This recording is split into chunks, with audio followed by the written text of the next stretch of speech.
পৃথিবীতে এমন কিছু জায়গা আছে যেগুলোর নাম শুনলেই বুকের ভেতর কেমন একটা অনুভূতি কাজ করে। মাউন্ট এভারেস্ট ঠিক তেমনই এক নাম। এটা শুধু পৃথিবীর সবচেয়ে উঁচু পাহাড় না, এটা মানুষের সাহস, স্বপ্ন, ভয় আর সীমাবদ্ধতার প্রতীক। অদেখা দিগন্তের এই পর্বে জানব মাউন্ট এভারেস্ট সম্পর্কে।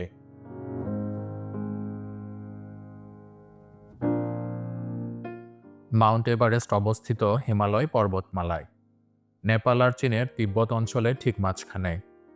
নেপালে একে বলা হয় সাগরমাথা, আর তিব্বতে বলা হয় চৌমলুংমা, যার মানে পাহাড়ের দেবী।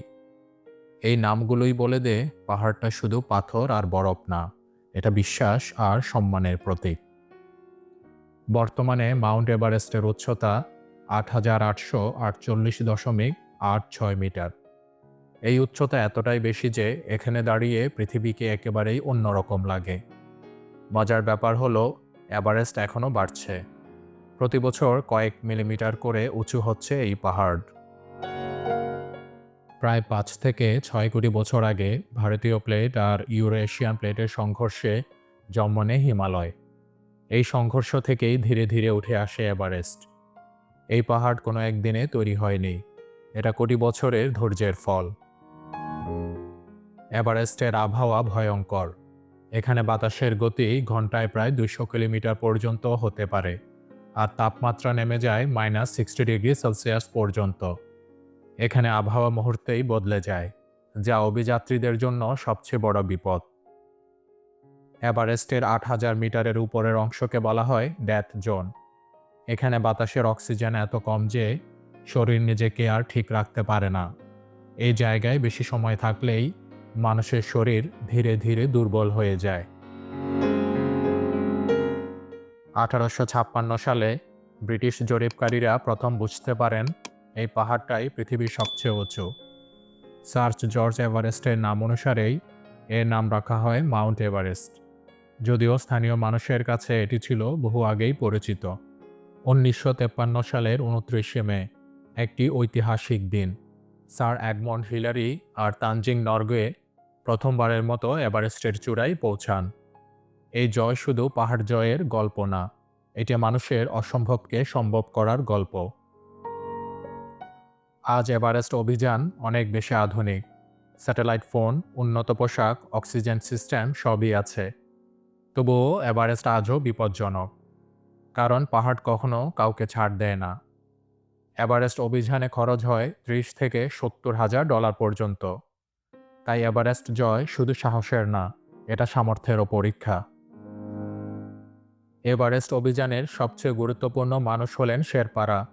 তারা পাহাড়কে নিজের ঘরের মতো চেনে। তাদের সাহস আর অভিজ্ঞতা ছাড়া অধিকাংশই অভিযানই অসম্ভব। গত ১০০ বছরে এভারেস্টে প্রাণ হারিয়েছেন ৩৪০ জনেরও বেশি মানুষ। এর মধ্যে বড় একটি অংশই ছিলেন শেরপা গাইড, যারা অন্যদের নিরাপদে তুলতে গিয়ে নিজেরা সবচেয়ে বেশি ঝুঁকি নেন। শেরপা কোনো পেশা নয়, এটা একটি জাতি গোষ্ঠী। প্রজন্মের পর প্রজন্ম ধরে তারা এই পাহাড়ে বসবাস করছেন। কম অক্সিজেনেও কাজ করার ক্ষমতা তাদের শরীরে স্বাভাবিকভাবেই বেশি। একজন শেরপা যেখানে ৩০ কেজি বেশি বোঝা বহন করেন, সেখানে অনেক অভিযাত্রী তার অর্ধেকও বহন করতে পারেন না। অনেক শেরপা এই পেশায় জীবন হারিয়েছেন। অনেকেই আজ এই কাজ ছেড়ে দিচ্ছেন, কারণ ঝুঁকির তুলনায় নিরাপত্তা যথেষ্ট নয়। শেরপাদের কাছে এভারেস্ট শুধু একটা পাহাড় নয়, তাদের জন্য শিখরে ওঠা জয় নয়, বরং এটা একটা গভীর শ্রদ্ধার বিষয়। আজ থেকে প্রায় ১০০ বছর আগে ১৯২৪ সালে দুইজন ব্রিটিশ পর্বতারোহী জর্জ ম্যালোরি আর অ্যান্ড্রু স্যান্ডি আরবিন এভারেস্টে ওঠার চেষ্টা করেছিলেন। তখন আধুনিক সরঞ্জাম ছিল না, শক্ত দড়ি বা অক্সিজেন সিস্টেমও ছিল না। তবুও তারা সাহস করে এগিয়েছিলেন। শিখর থেকে মাত্র কয়েকশো ফুট দূরে শেষবারের মতো তাদের দেখা যায়। এরপর তারা আর ফিরে আসেননি। প্রশ্ন থেকে যায়, তারা কি শিখরে পৌঁছেছিলেন, নাকি পাহাড়ই তাদের থামিয়ে দিয়েছিল? তার উত্তরের সম্ভাবনা লুকিয়ে থাকতে পারে তাদের সঙ্গে নেওয়া ছোট ক্যামেরার মধ্যে।